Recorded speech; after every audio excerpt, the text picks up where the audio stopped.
تین مشکلات کے تین حل۔ نمبر 1، اگر شہوت میں مبتلا ہو تو اپنی نماز میں تجدید نظر کرو، ضرور نماز میں سستی کرتے ہوں گے۔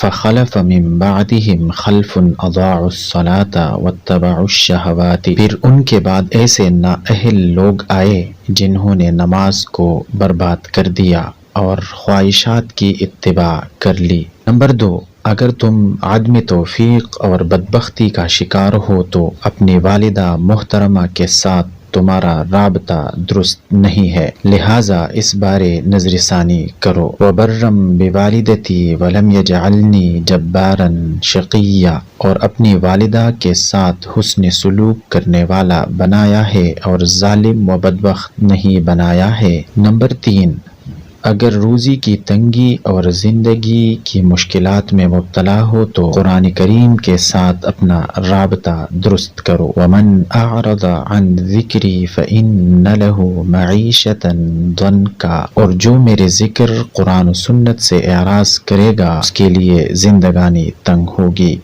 ویڈیو دیکھنے کے لیے بہت بہت شکریہ۔ ناظرین کرام، ہمارے اس چھوٹے سے غریب سے یوٹیوب چینل کو سبسکرائب کرنا مت بھولیے گا۔ اللہ خوش رکھے، اللہ حافظ۔